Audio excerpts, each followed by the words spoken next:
93 до 95% е извозот е лон производство, а околу мал процент од 5 до 7% е класично производство. Според податоците, значи, за индустријско производство за 8 месеци од 2016 година, споредбено со истиот период од 2015 година, кај производството на текстилни тканини имаме зголемување на производството за 14,8%, додека кај производството на облека имаме мало намалување од 5%. Извозот на оваа стопанска дејност, значи текстилната индустрија, знаете дека од година во година се зголемува, така да за 7 месеци од 2016 година извозот изнесува 359 милиони долари, или подетално кај производството на текстилни тканини извозот е 46 милиони долари, а кај производството на облека извозот е 313 милиони долари, што е зголемување за околу 5% во споредба со истиот период претходната година. А додека во вкупниот извоз, значи, оваа дејност учествува со 11%. Значи, текстилната индустрија учествува со 11% во вкупниот извоз на државата, значи, за овие 7 месеци. Значењето, значи, на оваа дејност е исто така и за бројот на вработени кои што го опфаќа во рамките на целото стопанство. Знаеме дека бројот на вработени од година во година се намалува. Во 2007 година бил 43.848 број вработени. И тој во последните години се движи од 35 до 36.000 вработени, односно во 2015 година имаме 36.877 вработени, од кои 5.135 се вработени во производството на текстил, а поголем дел се во производството на облека, односно 31.745. Или од прилика од 35 до 37% од вкупниот број на вработени во преработувачката индустрија. Очекувањата, значи, до крајот на 2016 и почеток на 2017 година се дека работењето, извозот и производството ќе биде на истото ниво како почетокот на 2016 или 2015 година. И тој раст, значи, на производство и на извоз се дължи на два фактори. Тоа на повисоките фази на обработка и доработка на производите, каде што поголем дел од производните операции се вршат во земјата, значи во нашите компании, околу печатење, везење, пакување, и другата поволност е поволната економија, значи повторно во Европската унија, каде што компаниите ги продолжуваат договорите со незначајните партнери од западноевропските земји. Сега подетално во поглед на проекциите за наредниот период и како ќе се движи ова стопанска дејност во наредните години, од председател на Сдруженијето Ангел Димитров. Еден главен податок во тоа, сигурно го забележавте, падот на бројот на работници од 2007 година до денес за некаде од 6000 работника. И констатацијата дека и понатаму продолжува големото учество на лом производството, над 93% во вкупното текстилно производство. Јас денеска сакам да укажам на три проблеми, мислам три области кои мислам во овој период ја обременуваат работата на текстилните компании во Македонија и кои мислам дека ќе бидат од решавачко значење за иднината на оваа текстилна гранка. Сега некој можеби ќе рече, па за кого ова го зборувате денеска, кога знаете ние сме во една предизборна атмосфера, каде политиката предначи пред сите други теми. Ние сме свесни за таа работа, но од друга страна сакаме во Македонија да се дискутира за овие проблеми, да бидат предмет на расправа и на анализи и на стручната јавност и во оваа предизборна атмосфера да се зборува за овие економски проблеми, бидејќи економијата не може да чека, животот мора да продолжи понатаму, луѓето мора да работат, извозот исто така мора да се зголемува ако сака Македонија да задржи некој си барем било каков чекор со развиените економии во светот. Првата област е ова што реков, големото учество на лом производството. Ние сме свесни дека на долг рок текстилната индустрија постојано ќе паѓа, таа се наоѓа во еден слободен пат, ако не успееме барем дел од нашето производство да почнеме прво со full package, значи готови производи да извезуваме, иако со странски марки, а понатаму и да се обидиме дел од тоа производство да го пренамениме со сопствени брендови. За таа цел барахме одредена поддршка и од Министерството за економија. Вие ги знаете нашите предлози, тоа беа предлозите и од текстилниот кластер за одредено субвенционирање на современи автоматски машини со кои сакаме да зголемиме продуктивноста, за да можеме и да обезбедиме и поголеми плати на работниците. и субвенционирање на дел од трошоците за преобразба од лом производство во класично производство. Нашето барање не најде на слух министр за економија со образложение дека со влегувањето на Македонија во Светската трговска организација, значи со потпишувањето на договорот, ние сме се обврзали дека нема да субвенционираме во индустријата, бидејќи ние се повикувавме на ваквите субвенции во земјоделието, и дека Македонија заради тоа не може да субвенционира ништо од индустријата. Што во суштина, и ако гледате структурата на буџетот, ќе видите дека освен субвенциите во земјоделие кои има значително место во самиот буџет, над 120-130 милиони евра, за индустријата едва 5 милиони евра за целата индустрија се издвојува. Така да ова наше барање беше одбиено. Заради тоа останува на самите компании секој во соглас со своите финански потенцијали колку може да издвои средства за оваа намена, значи за пренамена од лом производство во класично производство. Втората област која сакам да ја истакнам овде, веќе почнаа да стигаат жалби не само во регионот на Штип, каде во технолошката индустријска развојна зона работи Johnson Controls, туку и во останатите региони во Македонија, да речеме сега имаме забелешки од Прилеп, каде вработувањето во технолошките индустријски развојни зони за нас е еден голем хендикеп и мислиме дека е нелојална конкуренција. Зошто? Затоа што се случува да обучени работници кои работат повеќе од 20 години кај нас, во кои сме вложили во нивната обука, за кои плаќаме даноци и придонеси, преку ноќ да заменат во таквите фабрики во технолошките индустријски развојни зони и да бидат таму ослободени 10 години без даноци и придонеси. Значи, разликата помеѓу нето и бруто платата е многу јасна. Погледнете ги бројките, нето плата прошла во Македонија околу 20.000 денари, а бруто платата е 33.000 денари. Значи, вкупните придонеси и даноци учествуваат скоро 50% во однос на нето платата.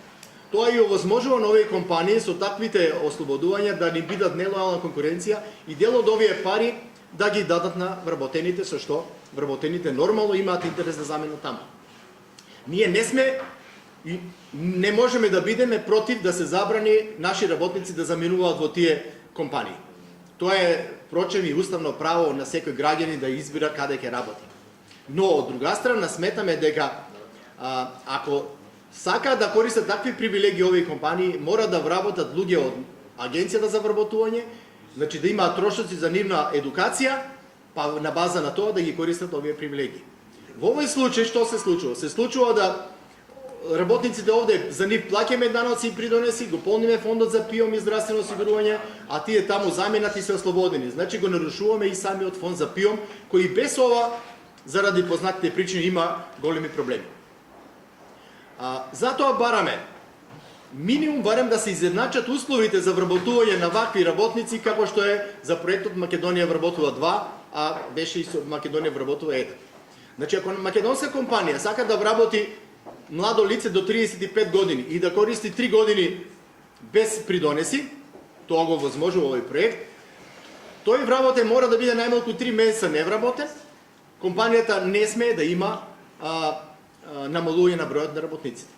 Ако сака да вработи лице од 35 до 50 години, тогаш условот е тоа лице во последните 15 години да работело најмногу 5 години, значи минимум 10 години да било невработено. Зошто овие услови важат за нашите компании, а за странските компании во тирзовите не важат такви услови? Мислиме дека е поштено овие услови да важат и за нив и за нас. Ако вработуваме лице без никакви квалификации, тогаш и ние и тие заслужуваме да добиваме одредена надокнада. Но ако ни земаат вработени работници со искуство, тогаш мислиме дека тие привилегии што ги користат е еден вид нелојална конкуренција за нашите компании. И на еден начин се залажуваме дека имаме зголемување на бројот на вработени, а од друга страна имаме намалување на вработените во нашите компании. Тоа се најмногу трудоинтензивните дејности, као што е текстил, облека, кожарство, па тука би спомнал и градежништво и така натаму. Во тој случај мислам дека ќе се стопира падот на бројот на вработените на наши компании. Податоци може ќе ве залажат заради тоа што извозот не паѓа со ист процент како што паѓа процентот на вработените во нашата гранка. Заради тоа што, како што кажа Саше, имаме поголема фаза на доработка и дел од репроматеријалите кои порано ги увезуваме сега се набавуваат од кај нас. Затоа извозот бележи помал пат за разлика од бројот на патно вработените во оваа гранка. Третиот проблем што е не само за текстилот, тоа е скоро за целата индустрија во Македонија, е огромниот, а тоа е го укажуваат сите, и Светска банка и ММФ во последните извештаи, огромниот расчекор помеѓу потребите на бизнисот и она што го добиваме како квалификуван кадар кои ги напуштат нашите средно стручни училишта и високото образование. Вие знаете, пред неколку години се почна една кампања да се олесни пристапот на сите луѓе да завршат факултет. Со дисперзираните студии, со намалување на школарината и со укинување на било каков критериум кој може да запише факултет. На тој начин што добивме? Само ја променивме структурата на невработени.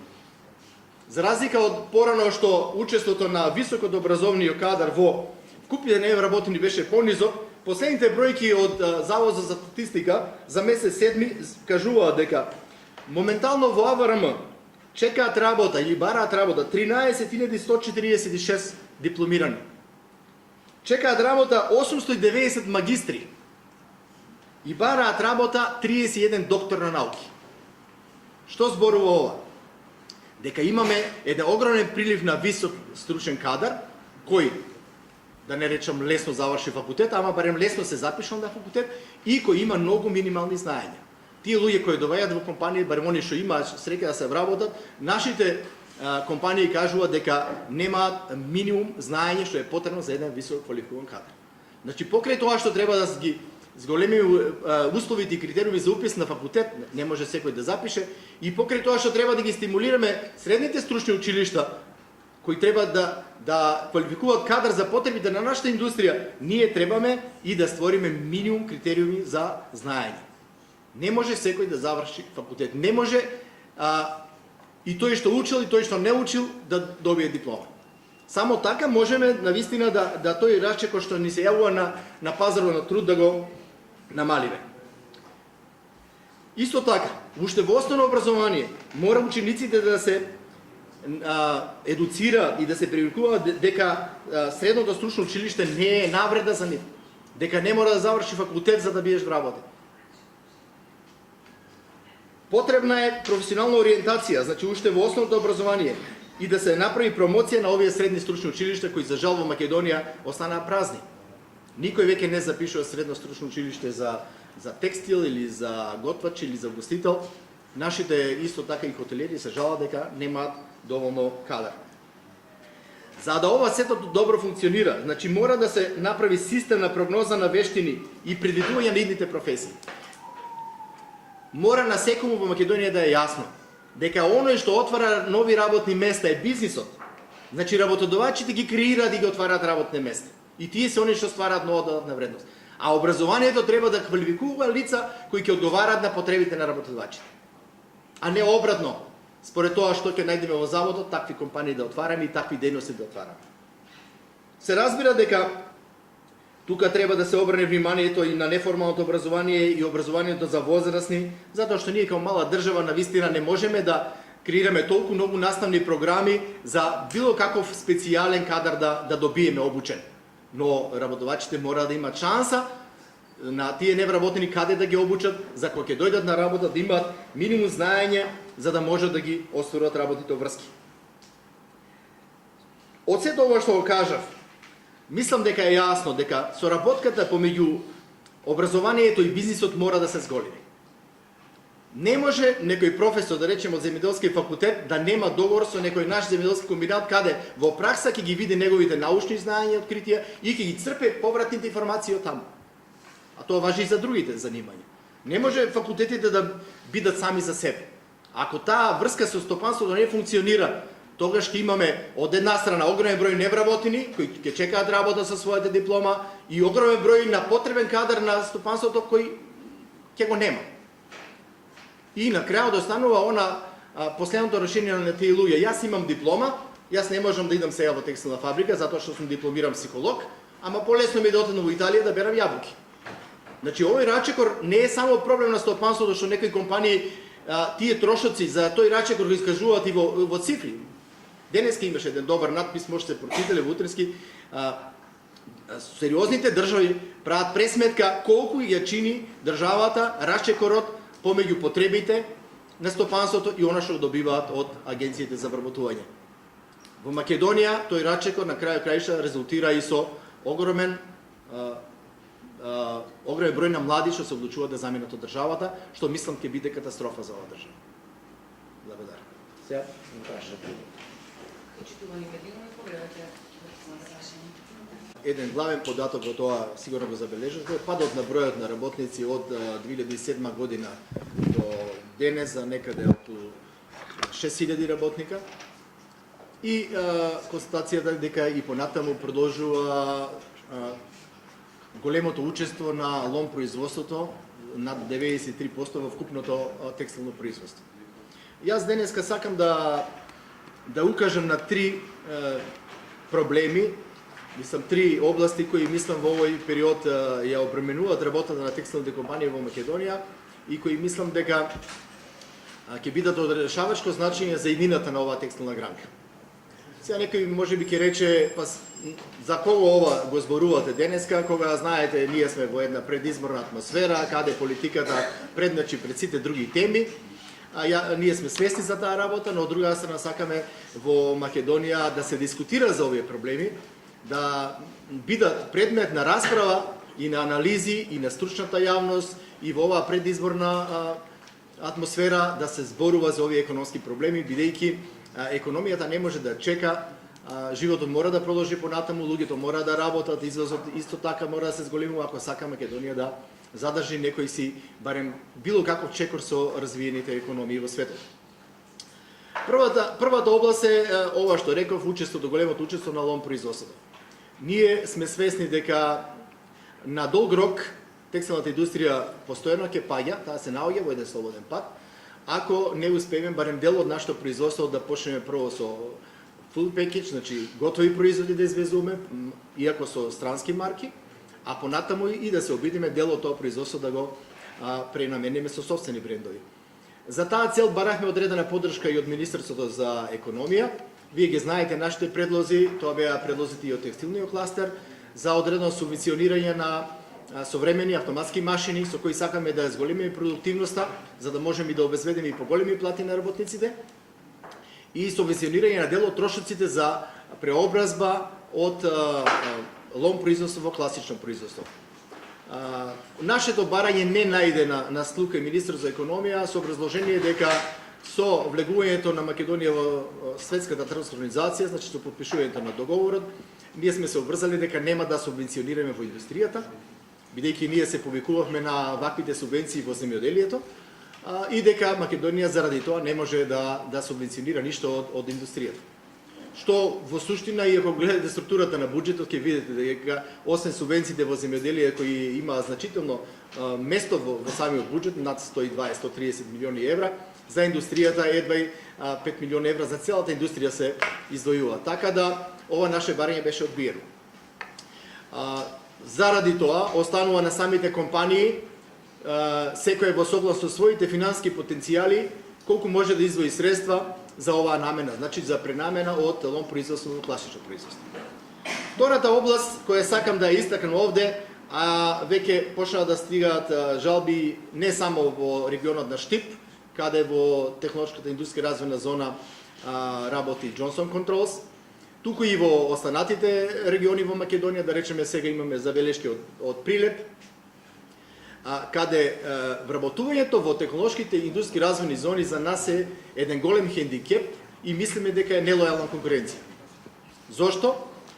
Затоа што се случува да обучени работници кои работат повеќе од 20 години кај нас, во кои сме вложили во нивната обука, за кои плаќаме даноци и придонеси, преку ноќ да заменат во таквите фабрики во технолошките индустријски развојни зони и да бидат таму ослободени 10 години без даноци и придонеси. Значи, разликата помеѓу нето и бруто платата е многу јасна. Погледнете ги бројките, нето плата прошла во Македонија околу 20.000 денари, а бруто платата е 33.000 денари. Значи, вкупните придонеси и даноци учествуваат скоро 50% во однос на нето платата. Тоа и овозможува на овие компании со таквите ослободувања да ни бидат нелојална конкуренција и дел од овие пари да ги дадат на вработените, со што вработените нормално имаат интерес да заменат таму. Ние не сме и не можеме да бидеме против да се забрани наши работници да заменуваат во тие компании. Тоа е, впрочем, и уставно право на секој граѓанин да избира каде ќе работи. Но, од друга страна, сметаме дека ако сакаат да користат такви привилегии овие компании, мора да вработат луѓе од Агенцијата за вработување, значи да имаат трошоци за нивна едукација, па на база на тоа да ги користат овие привилегии. Во овој случај што се случува? Се случува да работниците овде за нив плаќаме даноци и придонеси, го полниме фондот за ПИОМ и здравствено осигурување, а тие таму заменати се ослободени. Значи го нарушуваме и самиот фонд за ПИОМ, кој без ова, заради познатите причини, има големи проблеми. Затоа бараме минимум барем да се изедначат условите за вработување на вакви работници, како што е за проектот Македонија вработува 2, а беше и со Македонија вработува 1. Значи, ако македонска компанија сака да вработи младо лице до 35 години и да користи 3 години без придонеси, тоа го возможува овој проект, тој вработен мора да биде најмалку 3 месеца невработен, компанијата не смее да има намалување на бројот на работниците. Ако сака да вработи лице од 35 до 50 години, тогаш условот е тоа лице во последните 15 години да работело најмногу 5 години, значи минимум 10 години да било невработено. Зошто овие услови важат за нашите компании, а за странските компании во ТИРЗовите не важат такви услови? Мислиме дека е поштено овие услови да важат и за нив и за нас. Ако вработуваме лице без никакви квалификации, тогаш и ние и тие заслужуваме да добиваме одредена надокнада. Но ако ни земаат вработени работници со искуство, тогаш мислиме дека тие привилегии што ги користат е еден вид нелојална конкуренција за нашите компании. И на еден начин се залажуваме дека имаме зголемување на бројот на вработени, а од друга страна имаме намалување на вработените во нашите компании. Тоа се најмногу трудоинтензивните дејности, као што е текстил, облека, кожарство, па тука би спомнал и градежништво и така натаму. Во тој случај мислам дека ќе се стопира падот на бројот на вработените на наши компании. Податоци може ќе ве залажат заради тоа што извозот не паѓа со ист процент како што паѓа процентот на вработените во нашата гранка. Заради тоа што, како што кажа Саше, имаме поголема фаза на доработка и дел од репроматеријалите кои порано ги увезуваме сега се набавуваат од кај нас. Затоа извозот бележи помал пат за разлика од бројот на падот на вработените во оваа гранка. Третиот проблем што е не само за текстилот, тоа е скоро за целата индустрија во Македонија, е огромниот, а тоа е го укажуваат сите, и Светска банка и ММФ во последните извештаи, огромниот расчекор помеѓу потребите на бизнисот и она што го добиваме како квалификуван кадар кои ги напуштат нашите средно стручни училишта и високото образование.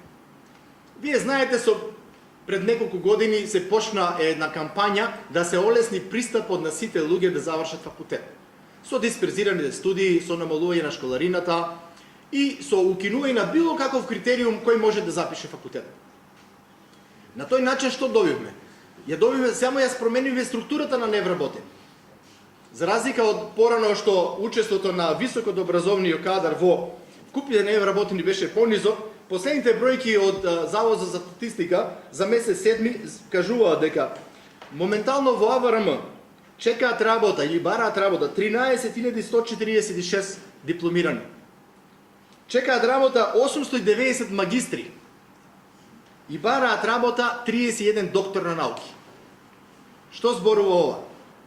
Дека имаме еден огромен прилив на висок стручен кадар, кој, да не речам лесно заврши факултет, ама барем лесно се запишал на факултет и кој има многу минимални знаења. Тие луѓе кои доваѓаат во компанија, барем они што имаат среќа да се вработат, нашите компании кажуваат дека немаат минимум знаење што е потребно за еден високо квалификуван кадар. Значи покрај тоа што треба да ги зголемиме условите и критериуми за упис на факултет, не може секој да запише, и покрај тоа што треба да ги стимулираме средните стручни училишта кои треба да квалификуваат кадар за потребите на нашата индустрија, ние требаме и да створиме минимум критериуми за знаење. Не може секој да заврши факултет. Не може и тој што учил и тој што не учил да добие диплома. Само така можеме навистина да тој расчекор што ни се јавува на пазарот на труд да го намалиме. Исто така, уште во основно образование мора учениците да се едуцира и да се привикуваат дека средното стручно училиште не е навреда за нив, дека не мора да заврши факултет за да биеш вработен. Потребна е професионална ориентација, значи уште во основното образование и да се направи промоција на овие средни стручни училишта кои за жал во Македонија останаа празни. Никој веќе не запишува средно стручно училиште за текстил или за готвач или за гостител. Нашите исто така и хотелиери се жалат дека немаат доволно кадар. За да ова сето добро функционира, значи мора да се направи систем на прогноза на вештини и предвидување на идните професии. Мора на секому во Македонија да е јасно дека оној што отвара нови работни места е бизнисот. Значи работодавачите ги креираат и ги отвараат работни места. И тие се оние што ствараат нова додатна вредност. А образованието треба да квалификува лица кои ќе одговараат на потребите на работодавачите.